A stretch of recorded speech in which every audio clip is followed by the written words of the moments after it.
Welcome to this debate debrief on the Classical Theism podcast, where we're joined by previous guests of the show, Dr. Gavin Ortlund from the YouTube channel Truth Unites, and Pat Flynn from the YouTube channel Philosophy for the People. Both have done excellent work discussing God and the Christian faith. And today we're all sitting down to debrief a recent debate that Dr. Gavin Ortlund had with Dr. Ryan Mullins on the topic of divine simplicity. Gentlemen, welcome back to the Classical Theism podcast. Great to be here, John. Thanks for setting this up. Yeah, happy to be here, John. Thanks. So, Gavin, I wanted to start with you because you were the participant in the debate, and just a little stage setting. What was the format and nature of this debate? And then particularly, how did you structure your case? Yeah, it was a fun format, excuse me, because we had a week intermission sort of between the opening statements, which I actually thought was a really cool effort to try to create time for both the viewers and for both of us. We've all watched debates where you can tell talking past one another is happening because people are trying to think on the spot, which is hard to do. Mm-hmm. So that gave some, just time for processing. And then we came back, we tried to steel man each other's positions. And then we had 30 minutes of open discussion, Q&A and a close, and the 5-minute conclusion. The thesis was, is divine simplicity true? So that's what we were debating. Yeah, it was a great discussion. I enjoyed it. I felt like it could serve value as an introduction to the issue for people, probably, getting into it a little bit. I did feel like we were talking on different wavelengths a lot of the time. And sometimes that's neither person's fault or both people's fault. A lot of times when it's like, I've noticed this a lot, the theologian versus philosopher, we have different inclinations, and this can cause problems. And I'm not saying the blame is on either side more than the other. We all have our weaknesses, but I think in this case, I felt like we got started off a little bit not really intersecting as much as we could have. So I don't feel like we actually made a ton of progress, but that happens a lot in debates. But I still feel like it had value in introducing the topic. But his steel manning of me wasn't really a steel man. It was kind of a just say what you didn't do. So that was right out of the gate. We were kind of missing each other because I had made 3 points. I had a conceptual point, a historical point, and then a basic brief argument that divine simplicity is necessary for other aspects of the doctrine of God, like divine aseity, for example. And his steel man of me was more just saying, well, here's what Gavin could have said. And then when that was pointed out, he went on to some further criticisms. So it felt like we never really got back on the same wavelength, really locking into some of the specific things. But that happens sometimes, no big deal. And it's hard with a live back and forth like that. I want to just comment quickly. I'm going to let you keep talking about the debate, but I wanted to comment quickly that I did think the format was cool to have those opening statements posted ahead of time, allow the viewers to comment, ask questions, even leading up to it. And then the host was able to share some of those questions. So that was very interesting and aiming to set up for what I've heard Dr. William Lane Craig call clash. Clash is like when both people are okay, they're on the same wavelength, they really understand the views, and then they go back and forth on those particular points where they disagree. And the nature of this debate is it touches on a lot of different topics where it was difficult, and maybe the best clash didn't necessarily take place. Nonetheless, I thought your points were important. Before you give some more thoughts, though, Gavin, can you just say real briefly what those 3 points were? The historical point, the conceptual clarification, and the brief argument. You don't have to give all the details of your opening statement, but just in case folks are listening to this that haven't heard the full debate, I'll recommend they watch the full thing. But what were those 3 ideas that you presented? Yeah, and I can do it really briefly. Historical point. Basically, all Orthodox Christians prior to the 19th century affirmed divine simplicity. I say basically as an adverb to throw into that sentence to protect myself. Seems like all, but it seems virtually unanimous. And that's an important point because, he's going to, the pivot that happens is he'll talk about theists. But okay, so I'm not talking about theists because Dr. Mullins will go to the Muslim tradition to try to get backing for his view. But I'm saying or heterodox Christians, but I'm saying Orthodox Christians. Second point was a conceptual clarification, just basically trying to say, well, how is this doctrine that can seem at first glance so incoherent? How does it make sense? And I was just talking about how the ancients approached this question in a different ontological framework than modern philosophers tend to, and I cashed that out a little bit. And then thirdly, I just made an argument that divine simplicity is necessary for a biblical and orthodox doctrine of God talked about other doctrines, especially divine aseity and divine absoluteness, so that God exists from himself and that God is not conditioned by anything external to himself. I said basically simplicity is necessary for those, and those are necessary, therefore simplicity is necessary. That's a basic rundown of kind of the third argument there. No, I think that that's a great overview of the case, and we're going to bring in a little bit more back and forth. But what did you think about how the discussion went? What were some other points that you wanted to highlight, or reflecting back on? How did you think it went overall, given that that was your opening statement? Yeah, I'll share one takeaway, and then I'll be curious for Pat and your thoughts too. And I'm happy to be talking with you guys. By the way, this is fun. I think one thing I walked away with is this concern I articulated throughout the debate of a caricature. That really is the concern I still have to this moment. I do think that Dr. Mullins' definition of divine simplicity, I called it a radicalized version of divine simplicity. And what I mean by that is he tends to go through and pluck out the strongest possible statements made about divine simplicity in the tradition or by contemporary theologians and philosophers, sometimes shorn them of nuance or harmonization with other things that person will say, and then privilege them over other statements about divine simplicity, so that you get this kind of like extreme version of the doctrine where claims like God has no properties at all, even Cambridge properties cannot be predicated of God. We cannot make conceptual distinctions about God. God cannot be called a creator. Properties like this, these kinds of statements. Now he will say, well, it's not a caricature because I can locate, here's the footnote, this person said this.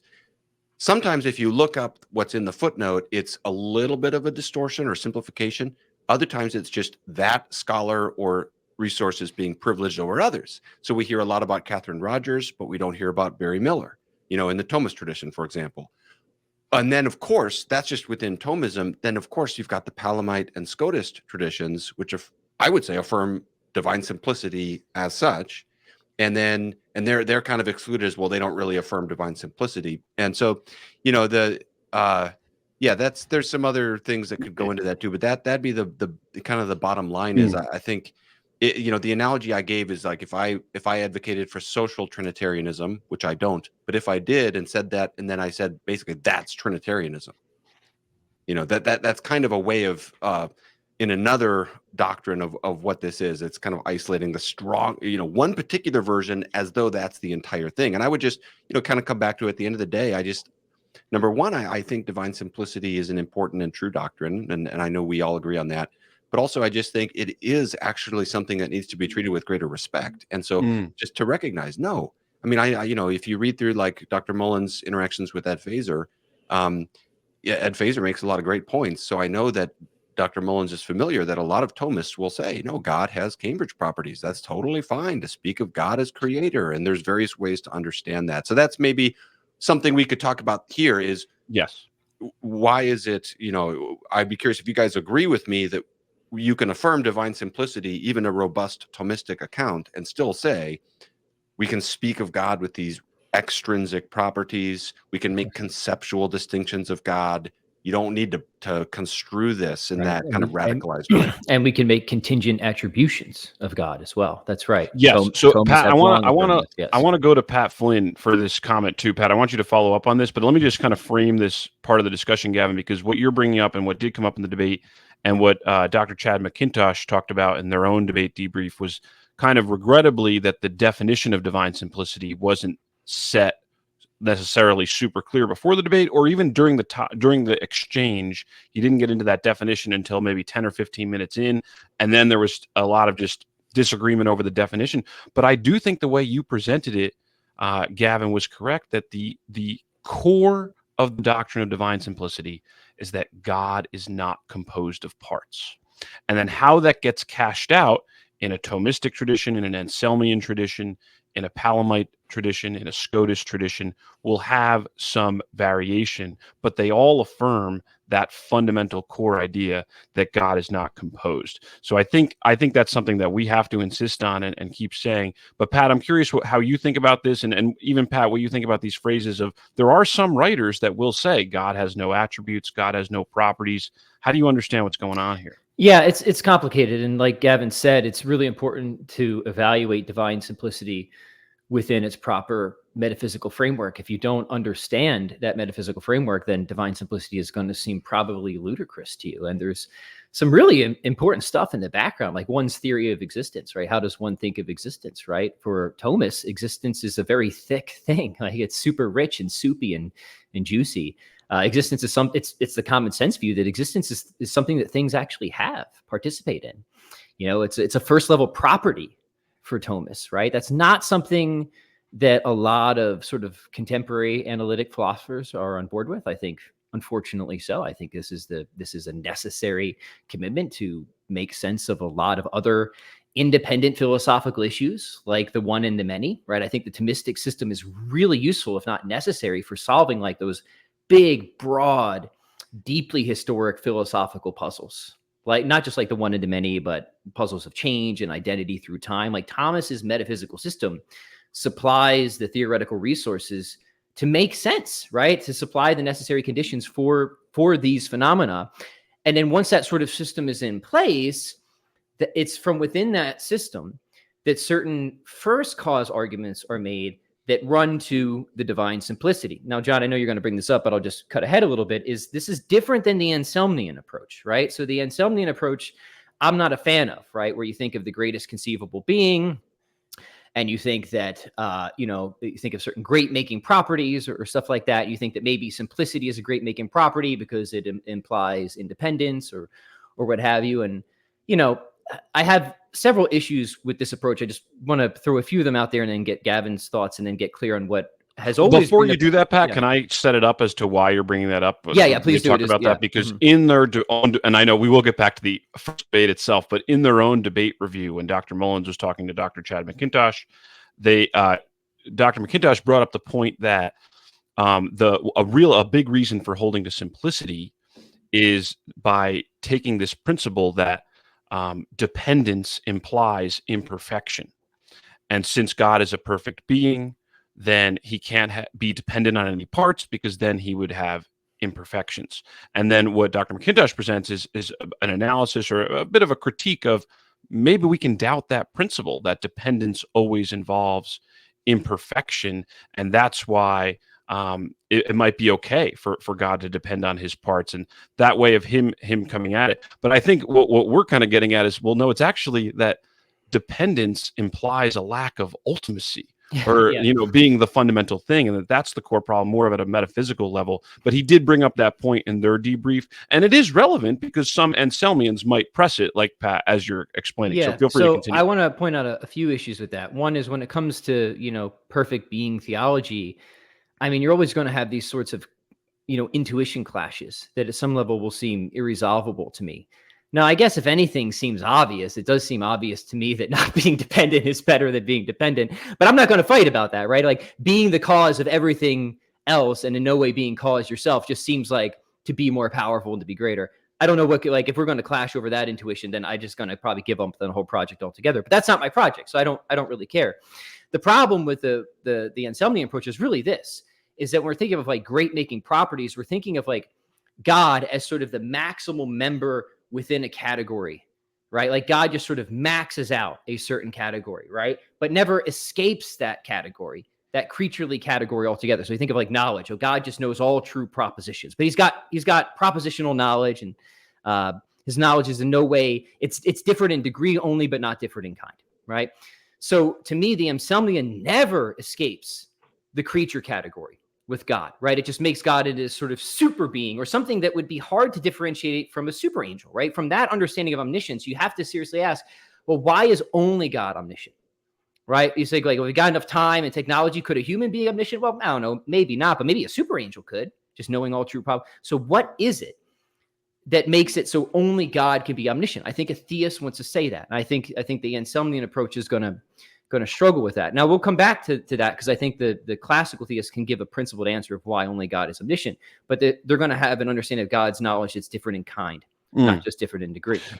Right. Can I ask you a more direct follow-up, or did you have more you wanted to say there, Pat? Yeah, I wanted to follow up. Okay. Sure. Because, and I don't want to say that, honestly, I think Anselmians are in the camp of classical theism, the way they cash it out. So not all of them might spell out, maybe some of the ways things get spelled I agree. out. Anselmians are often self-identified classical theists. I think the methodology is the problem. I think the methodology is the problem. It invites these concerns, whereas the Thomistic approach, right, is starting as the field metaphysician, right, carving reality at its joints, realizing that there's these certain, broad metaphysical structures of the world as necessary conditions for certain phenomena, right, and then running these sort of primary cause arguments that ultimately trace back to this being whose essence just is his existence as the ultimate cause of everything else, that is the one thing that could be also self-explanatory, right? That entity that in more traditional terms could bring brute facts down to zero. And they posit this sort of entity, by way of metaphysical demonstration, because nothing except for something whose essence just is its existence, that lacks any intrinsic passive potency, that is purely actual, could really be the ultimate, self-explained explainer of everything else, if you want to put it that way, right? And then that's going to come with a whole bunch of spooky other entailments, right? But I don't think the spooky stuff is something we need to be scared of. I think it's something that we can be excited about. But it is going to entail that, of course, there's no real distinctions in a God that amount to real composition.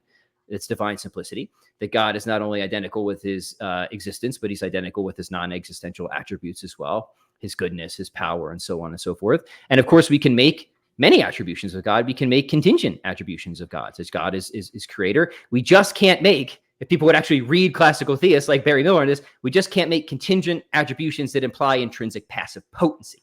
That's ruled out.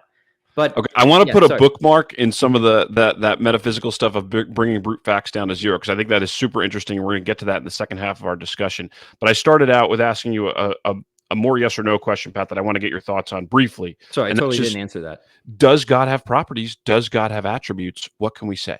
Yeah, so I would say yes, we can make attributions of God. But at the end of the day, like if we're trying to be careful metaphysicians, we have to say, okay, well, what are we actually saying here? The property is any old thing we predicate, right, of God. Well, of course we can say things of God, right? But what are we really saying, right? And that's the whole heart of the debate. Can we say that God is creator? Can we say that God is Lord? Yes, we can make those attributions of God. They're contingent attributions, and we're going to need some sort of model of how we can make those attributions of God, and yet God remains, invariant across all possible worlds and stuff like that. So yeah, I'm definitely okay with those qualifications of saying that we can say that God has properties in a very broad sense, right? Yeah. So Gavin, I wonder if you would agree with this kind of summing up this discussion about the definition of divine simplicity.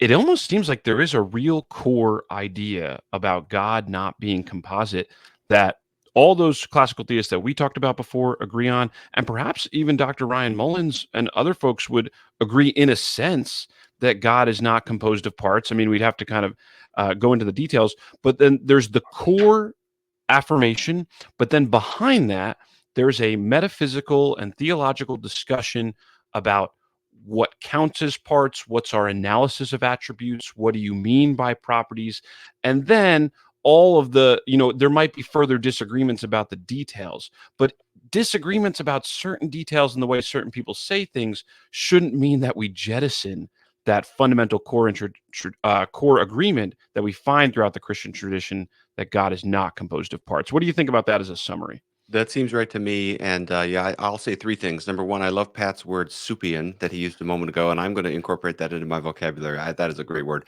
Number two, on Anselm, I think I would actually make a distinction between Anselm himself and the way some Anselmian approaches go, because I think Anselm himself isn't as vulnerable to some of these concerns as some others. But to your question, John, yes, I think the way this was an issue in the debate is kind of we're just defining the terms and conceptualizing things within sort of different taxonomies. I would locate the attributionist view of Dr. Mullins as just outside the camp of divine simplicity, even though he wants to say, well, yeah, God doesn't have parts in that view, because he really means it's really a fundamentally different claim. I think there's a different understanding of the word parts. Whereas I would say Anselm, I've mentioned the Scotist and Palamite traditions. The way I conceptualize it, you guys can tell me if you see it differently. Those are all broadly within the basic idea of divine simplicity. Okay. And then within that, you have further differences and so forth. But we're all agreeing that God is without parts. And I would just, if I could just finish up real quick, for people viewing this, we kind of started off at like 70 miles an hour here, which is awesome.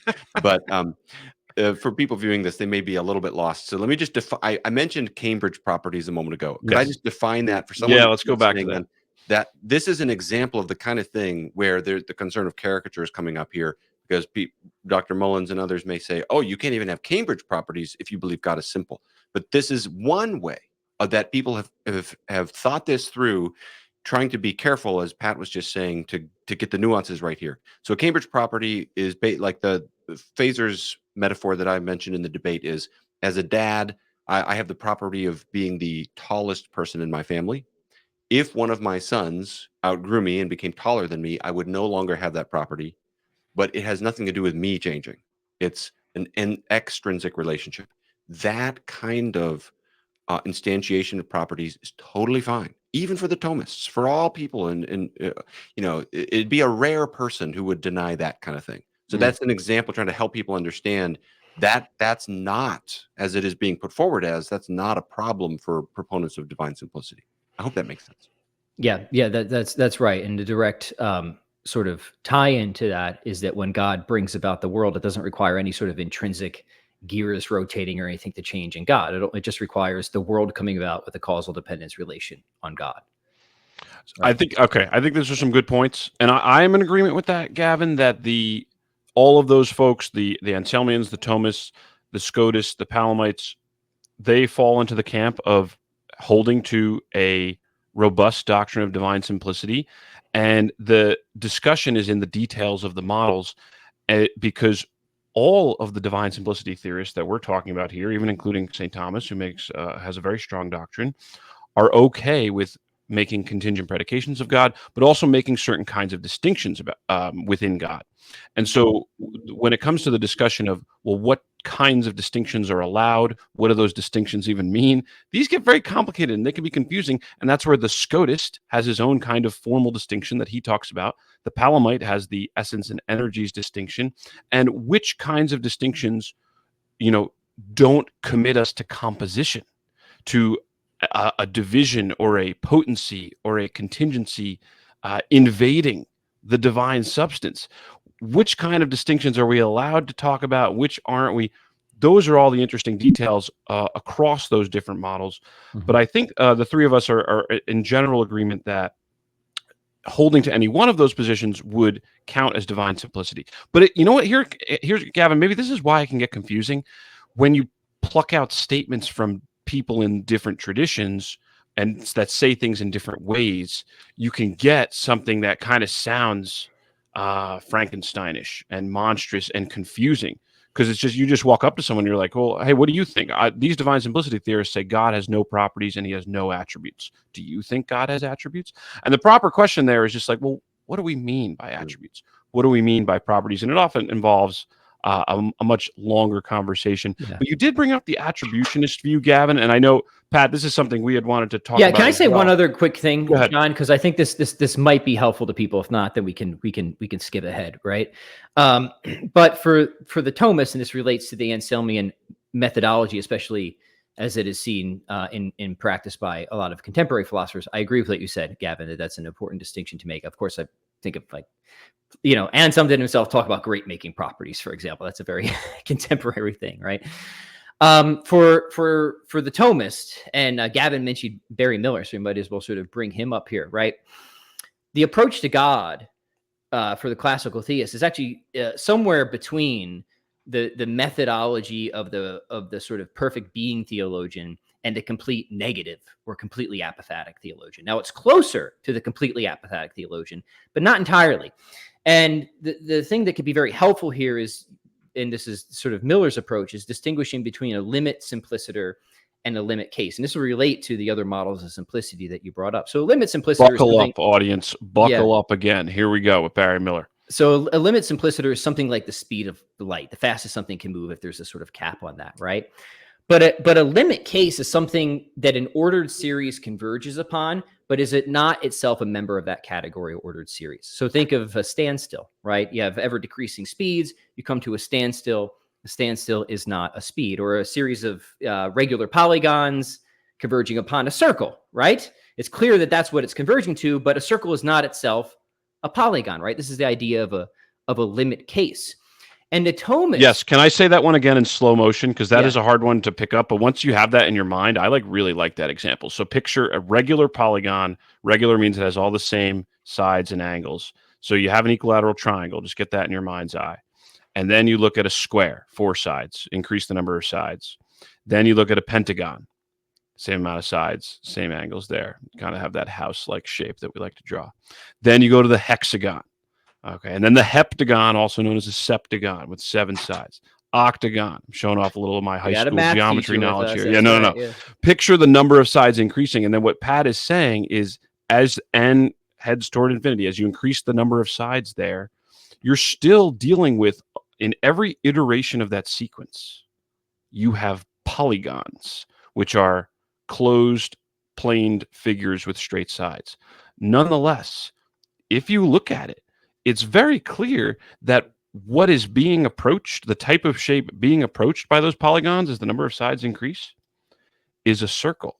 And a circle is something outside that set, yet which those items are converging to. And that's what Barry Miller means by a limit case. Okay, go ahead and tie it in. I just like to explain that one in slow-mo because it took me a while to get it, but once you get it, it's fun. Yeah, it's brilliant. And I think this is a great way to articulate what the Thomist is up to, and it solves a host of issues. One is once you understand that God is the limit case instance of existence, power, goodness, God escapes the creaturely categories altogether, right? So whatever is converging upon the limit case of that series is not a member of that series, right? So God is different in kind, not different in mere degree. And I'll give an example of that with omniscience so we can close that loop here in a minute. But the other upshot of this is that it grounds a doctrine of analogy. Think of the polygon and circle example. It's clear that right, a circle is outside of that series, but there's still some similarity there, right?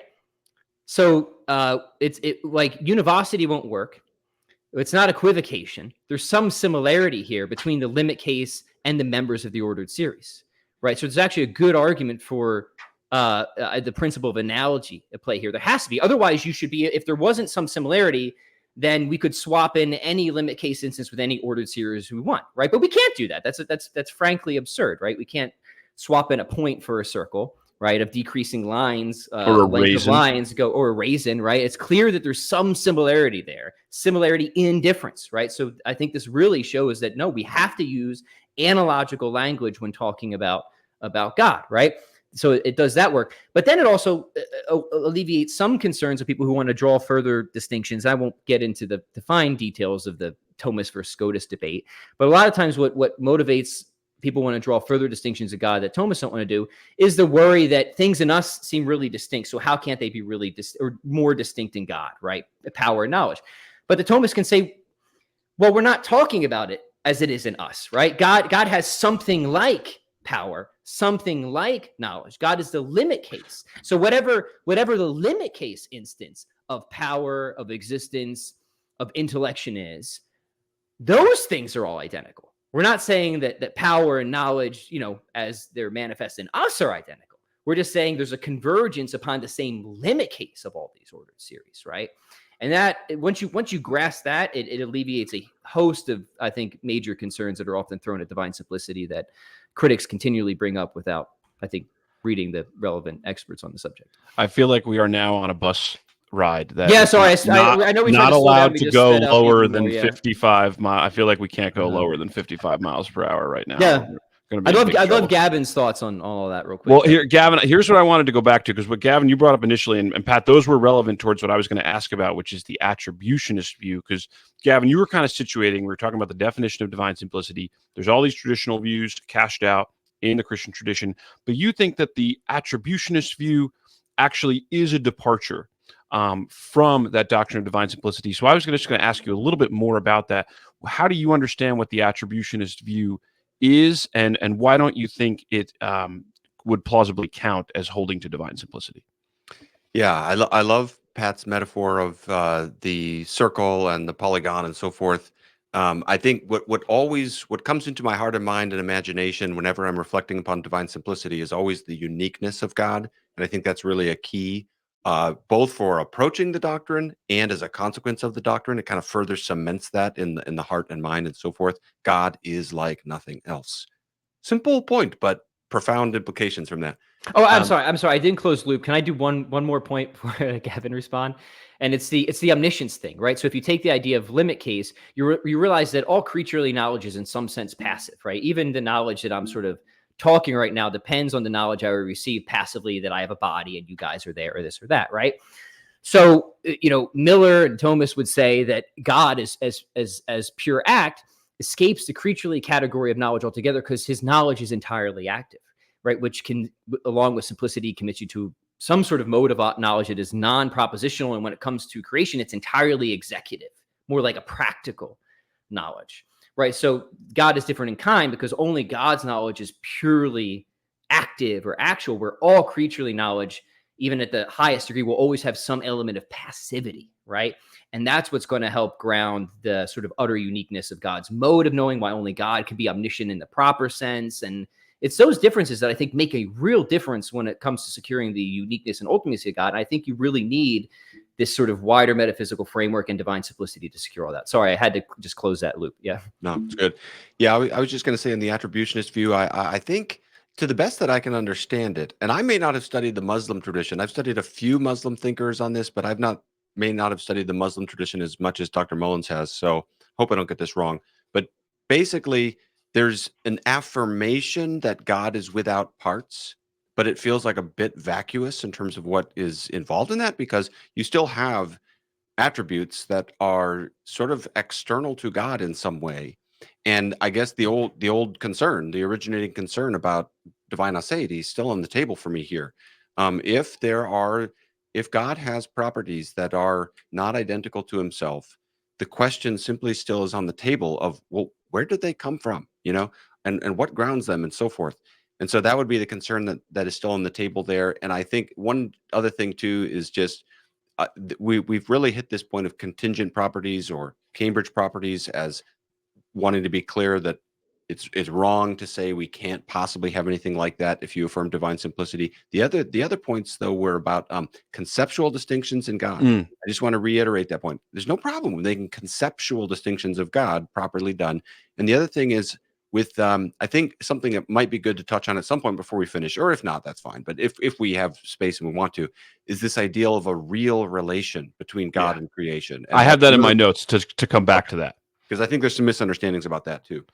Yeah, so this is something, honestly, I want to study a little bit more about what the attributionist view is and entails, because what Dr. Mullins presented is that there are Muslim thinkers that believe God does not have parts, but that he has really distinct attributes. And I think when it comes to those thinkers, we just have to kind of press and dialogue further about how is that view cashed out.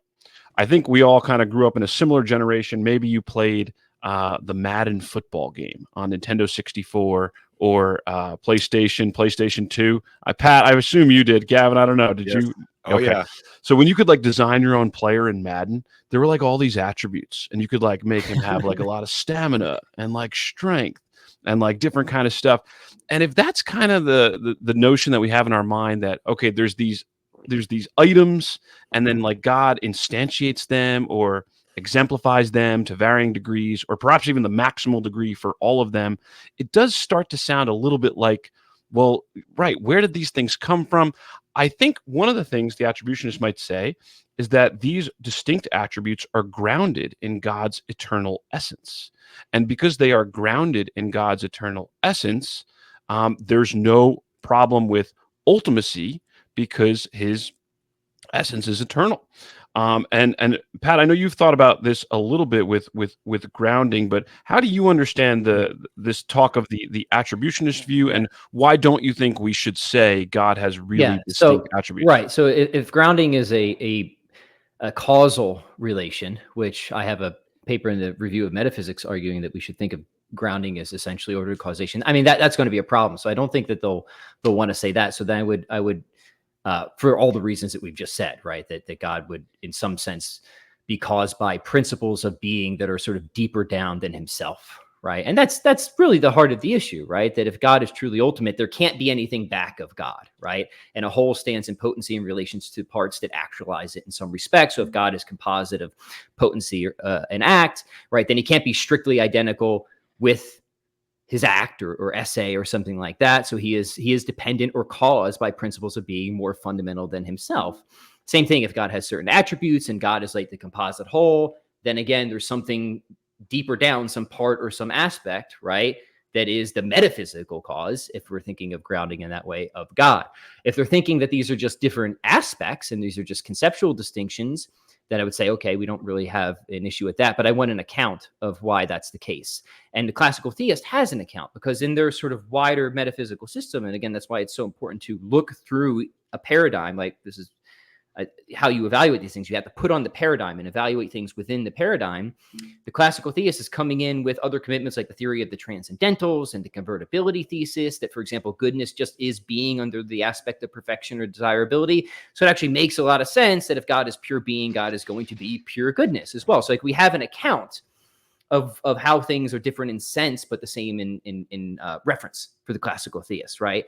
And if somebody's going to say that you take an aspectival account. I want a deeper metaphysics to make sense of that, but they wouldn't necessarily be at odds with the classical theist. Or if they're just saying, or they're just asserting that the God just has these, distinct attributes, and that's just the case because God's eternal. I don't see how eternity helps with this issue any more than immateriality does. I think that changeability and materiality are contingency implying features, so you have to strip them away of God, but it's not enough to just leave it at that, right? If you think that something is, angels presumably are not material, right? But we still don't take them to be ultimate as well. So yeah, they have to be stripped away, but it's not stripping away enough to secure the sort of ultimacy and aseity that I think we all, as classical theists, are wanting to get after. And really that's related to, like, simplicity is the glue that holds all of it together. The reason that we are committed to things like eternality and immutability within, again, the system is since God is purely simple. He's not composed of potency and act. He has no further states of being to enter into. So God isn't changing. And if you're committed to some broad Aristotelian theory of time, where time is just the measure of change, and that's going to put God outside of time altogether, right? He's not just like everlasting. He's just not even in the temporal domain to begin with. So eternity comes from simplicity. Immutability comes from simplicity, right? Simplicity is kind of like the core commitment of supremacy, if you will, of true ontological ultimacy that then gives you the daisy chain to these other sort of commitments. That's funny to see other kind of thinkers just sort of latch onto, but it's like, well, that's great, but like that's to me, that's not enough. Or you're just going to leave God a brute fact.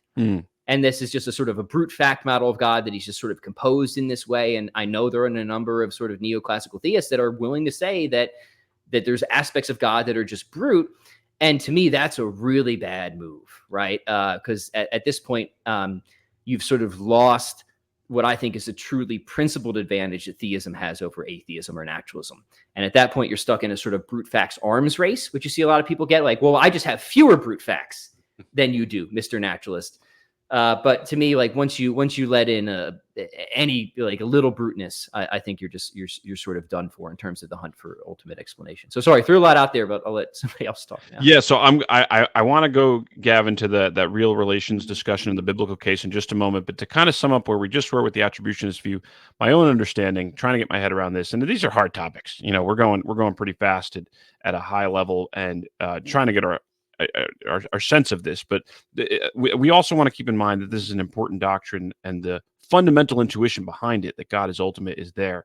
But with the attributionist case, we need to follow up and ask, well, how does this attributionist account work? And Pat, what I kind of detected you saying is there's kind of three different prong. Maybe you said two of them. I'm going to add a third one.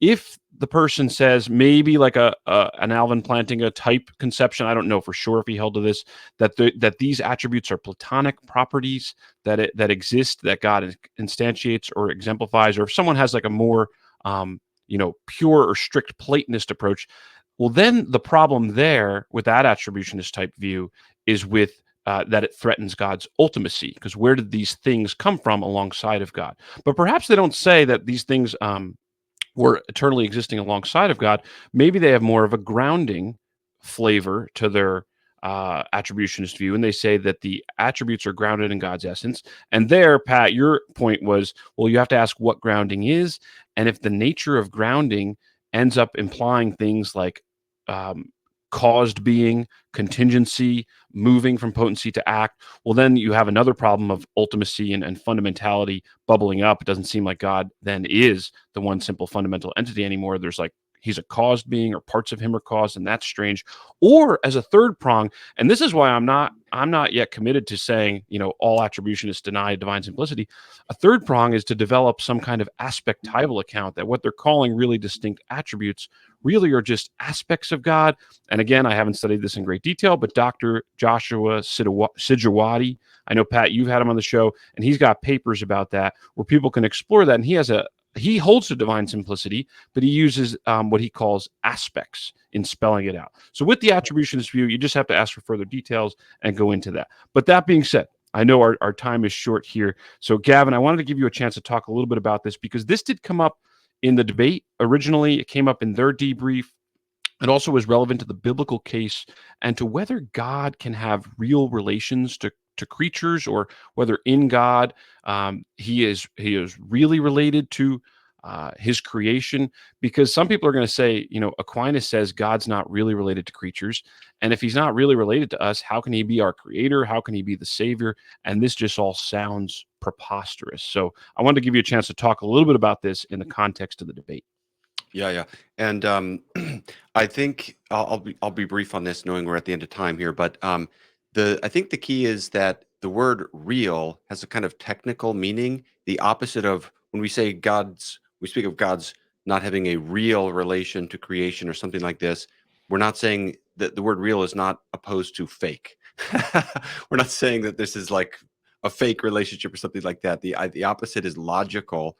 And it's simply, I sometimes wonder if maybe our terms, we need to kind of, consider using additional terminology on these points in today's discussion, because it can really trip people up. But as I understand it, this is simply a way of trying to protect God's immutability, God's godness, basically. Nothing on the side of creation is going to go up into the being of God and create multiplicity or rearrange things or something like this. God is God, always and ever, immovable like a rock.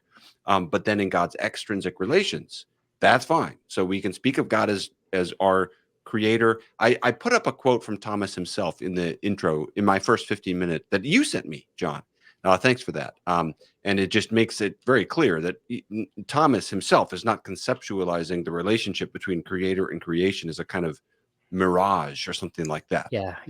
So, This is, I mean, I agree, Gavin, like, especially for, a lot of people who haven't spent a lot of time on this, it's important to just be careful with language, not to mislead people. But for the professional philosopher and theologian, you got to do better, right? Like, you just read what these people are saying, and it's clear when we're talking about real relations or rational relations. We're talking about the ontology. We're talking about the ontology of these relations and what they include, or really more importantly, what they do not include. When we say that God is not really related to creation, we're just saying there's no real foundation in God for creation, such that anything had to change in God for creation to come about, or anything would be different about God intrinsically if he didn't create it all, or he created some other world. That's it. It's really just a matter of ontology. It's not that God doesn't really love us, or that he's not really our savior. It's a complete misunderstanding of what's being discussed here. I don't even know what else to say about it. I mean, it's just so far afield of what Thomas is up to with talk about real and rational relations and stuff like that. Yeah. There's actually a lot, we could say about it. I'm going to refer listeners to an episode I did with a great Protestant Thomist, Ryan Hurd, who was on my show about a month ago now, and we just talked about this topic. And Gavin, he actually agreed with your caution and counsel that this is not the language that we should use when just ordinarily talking to believers about, hey, did you know God's not really related to creatures, or God's not really related to you? Like, Yeah, it sounds bad, right? Bizarre and confusing. This is the language of technical philosophy, getting into the metaphysics of relations. And I do affirm it. And I think the doctrine is true when properly understood, but that doesn't mean that we should bring it up all the time. I'll just say, too, another book I was going to recommend to folks, which I think is pretty cool. W. Matthews Grant has a book called Free Will and God's Universal Causality, beautiful book. The Dual Sources Account. And even if you don't go for all the free will discussion stuff in here, I think it's very good throughout. The book is excellent. He just has a lot of stuff on relations, and he's got like multiple pages and footnotes devoted to the metaphysics of relations and different accounts, and it's complicated and confusing. And the nail on the head, Gavin, is when you said we have to say, when God is not really related, what do we mean by not real? And in the listener's mind, they might hear, oh, he's not really related. He's fakely related, or he's not truthfully related. And not really related to us does not mean for Thomas that he's not truly related to us. It more just means he's not related to us in a certain manner that requires the introduction of a new accident in his being to reach out to us. And so Father Michael Dodds actually has a great point where he turns the tables on this whole objection. And he says, no, actually, the fact that God is not really related to creatures truly means that he has a closer relationship with you than you or I could ever have with each other. Because whenever we relate to it, when a created being relates to another created being, it requires some new accident be introduced. Maybe they have to like move their hand out to touch the person, or use their vocal cords to talk to them, or even eye movements and, whatever, writing a note and so forth. Whenever we communicate with one another in a physical way, in an intellectual way, we have to introduce new accidents to get to the person because we're already at a distance. But for God, he directly and immediately is present to all of his creation as their creator.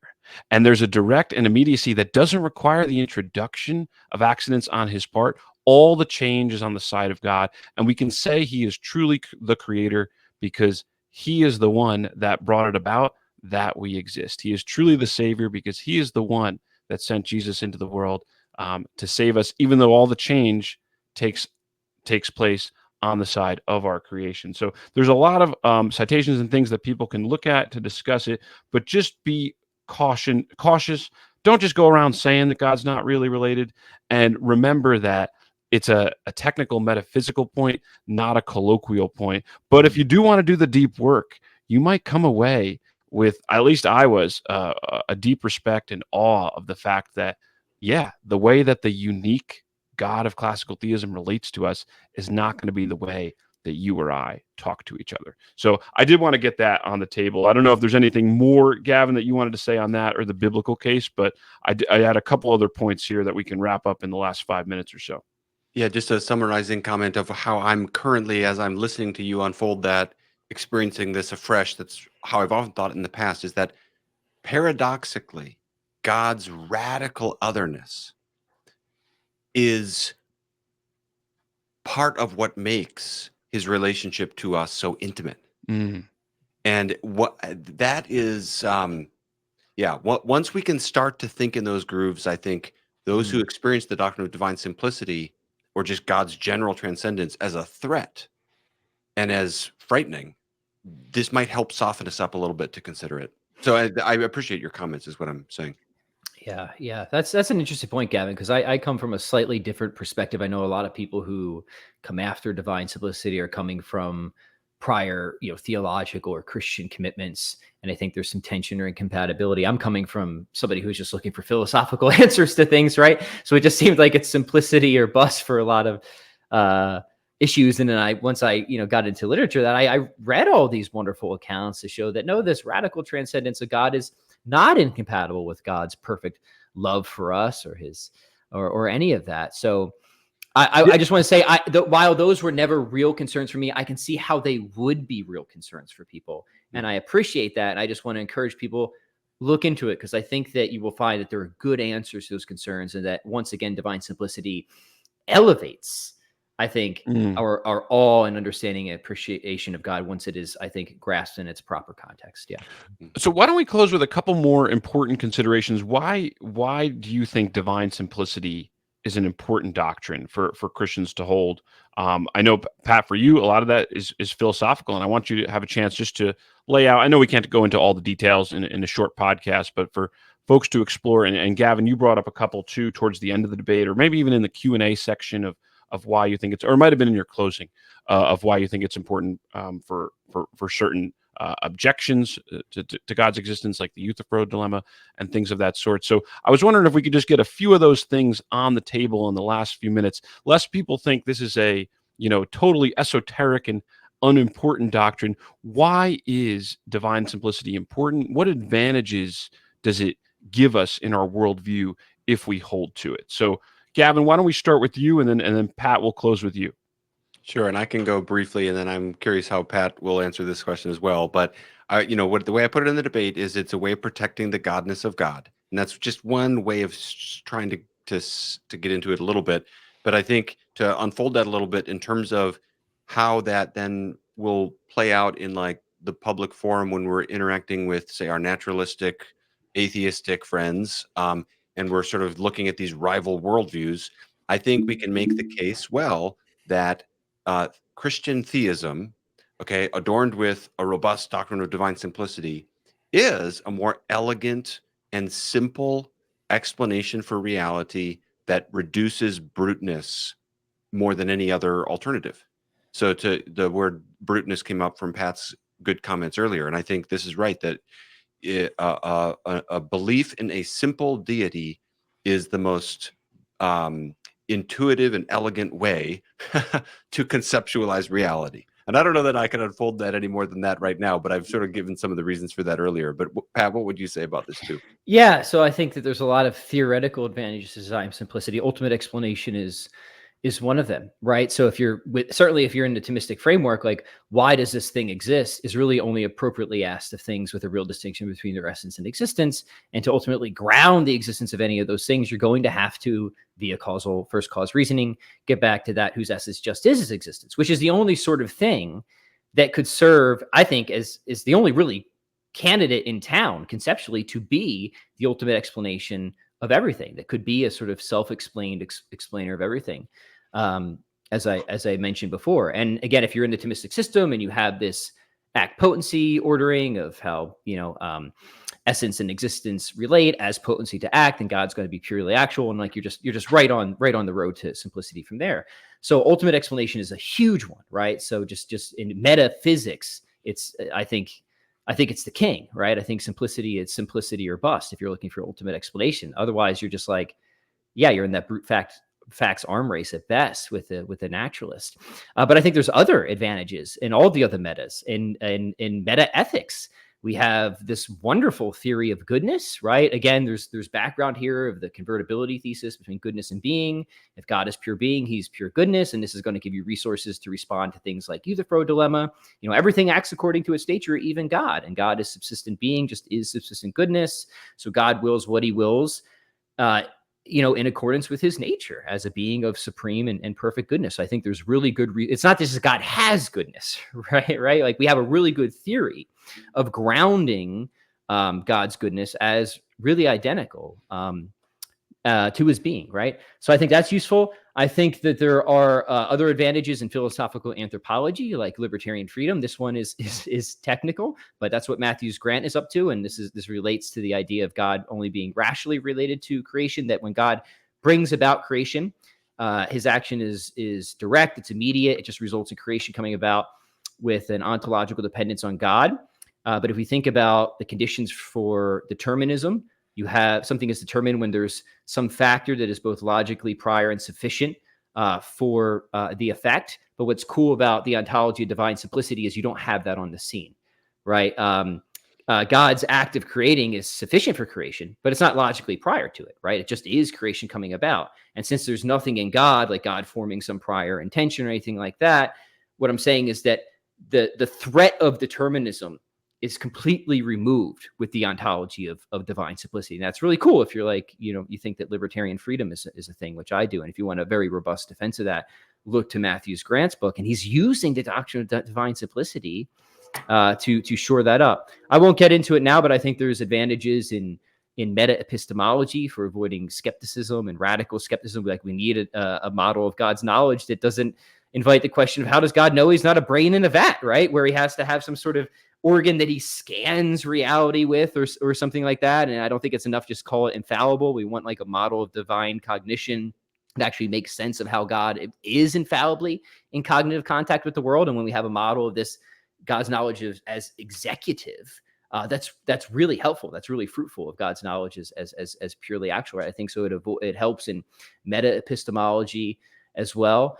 So I think it's an extremely fruitful theory in terms of from a philosophical worldview perspective. I think it's by far and away the best theory on the market, and it's holistic. It's systematic, right? These commitments are connected. They inform one another. And to me, that was what so attracted me to this sort of great philosophical tradition, was seeing the coherence of it all, of seeing how the commitments to being inform the commitments to ethics, epistemology, all that. So sorry, there's a lot there, and I'm just kind of teasing it, but hopefully, if nothing else, maybe that'll get people interested in just having another look at the doctrine if they've sort of ignored it or dismissed it before.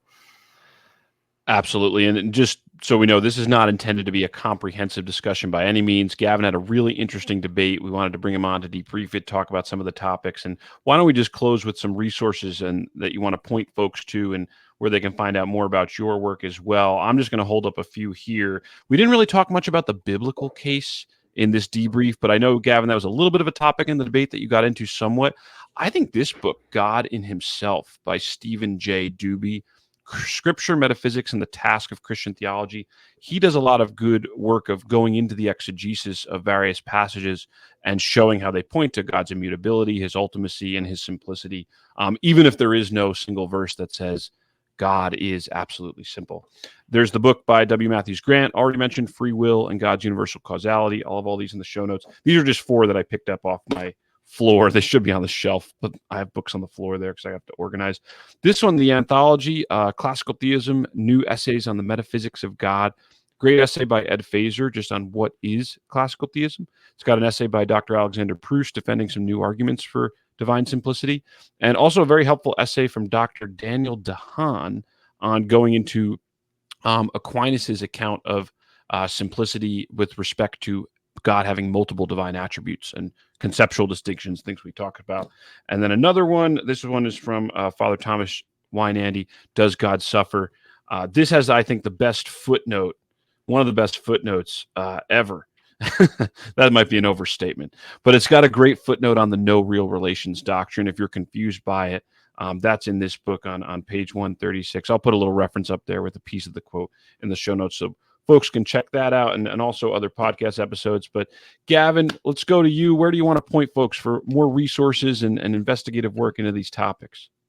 I'll give one contemporary one and then two ancient ones. So I still think the first book that James Dolezal put out, God Without Parts, is a really helpful book. I mean, that was really formative for me when I first started thinking about this, and he goes through a lot of objections, but he really gets into this issue of the way modern ontologies tend. There's not just one modern ontology that came up in the debate, but the way these tend to spin off in a different direction from the way pre-modern thinkers tended to work. And that's really helpful point that he makes in that book.